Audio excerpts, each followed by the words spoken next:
হয় আমি এখানেতে এটা কথা উল্লেখ কৰিব বিচাৰোঁ যে যিসমূহ জনজাতীয় বা যিসমূহ এক্সিষ্টিং ট্ৰাইবেল তেওঁলোকে বাৰে বাৰে দাবী উত্থাপন কৰি আহিছে যে বৃহত্তৰ আৰু আগবঢ়া পপুলেটেড এণ্ড এডুকেশ্যনেলি বা উন্নতিত যিসকল আছে তেওঁ 6 জনগোষ্ঠীৰ ভিতৰত তেওঁলোকক জনজাতিকৰণ দিব নালাগে বা তেওঁলোকৰ কথাটো তেওঁলোকে বিৰোধ কৰিছে CC2I বা এপছুৱে হওক আমি ইয়াৰ পৰা স্পষ্ট কৰি দিব বিচাৰিছোঁ সাঁওতাল জনগোষ্ঠী আপোনালোকে জানে যে একদম ক্ষুদ্ৰ জনগোষ্ঠী অসমত প্ৰায় 3 লাখৰ পৰা 3.5 লাখ জনসংখ্যা গতিকে আমি জনবহুল নহয় কোনো ভয় কৰিবলগীয়া একো কথা নাই আৰু আমাৰ ইয়াৰ পৰা আমি স্পষ্ট বাৰ্তা দিব বিচাৰিছোঁ আদিত্য কাকলে ডাঙৰীয়াকো কিছুমান কথাতে বক্তব্য দাঙি ধৰিছে তেওঁ কৈছে যে এইখিনি সময়ত এটো সময়ত জনজাতিকৰণৰ বিষয়টো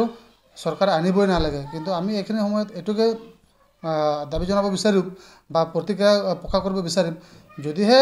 তেনেধৰণৰ মনোভাৱ বা চিন্তাৰে তেওঁলোকে আগবাঢ়িব বিচাৰিছে তেতিয়াহ'লে অসমখনত মানে এটা অস্থিৰ পৰিৱেশ সৃষ্টি হ'ব তো ইয়াৰ বাবে কিন্তু আদিত্য কাকলে ডাঙৰীয়া জগৰীয়া হ'ব কাৰণ যদিহে স্থিৰ কোনো প্ৰয়োজন নাই জনজাতিকৰণ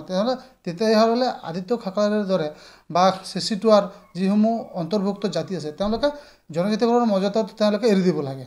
গতিকে আমি দাবী জনাইছোঁ যে এইখিনি সময়তে যে সাঁওতাল জনগোষ্ঠী সৰ্বপ্ৰকাৰে ডিপ্ৰাইভ আজিলৈকে আমাৰ কোনো এজন MLA নাই আমাৰ MP নাই কোনো এজন আমাৰ ডক্টৰ ইঞ্জিনিয়াৰ আপোনালোকে সাৰ্ভে কৰিলে গম পাব গতিকে আমি যে কিমান পিছপৰা এটো আমিহে জানো গতিকে আমাৰ কথাখিনি স্পষ্ট যে চৰকাৰে ইয়াৰ ক্ষেত্ৰত বিবেচনা কৰিব লাগে আৰু সাঁওতাল জনগোষ্ঠী যেহেতু একদম ক্ষুদ্ৰ জনগোষ্ঠী আৰু একেবাৰে পিছপৰা গতিকে গাঁও অঞ্চলত বনাঞ্চলত বসবাস কৰা তো এই জনগোষ্ঠীক জনজাতিকৰণ নিদি বেলেগ আন বা কোনোবাক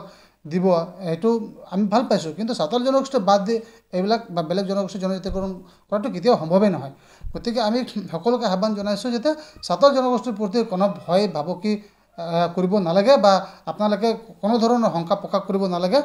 আমি আপোনালোকৰ লগত আছোঁ আপোনালোকে আমাক সহায় সহযোগিতা আগবঢ়াওক গতিকে আমি শেষত আমি সদস্যতাৰ ছাত্ৰসন্থা এইটো আহ্বান জনাম এই অসমখনক আগবাঢ়ি লৈ যাব লাগিলে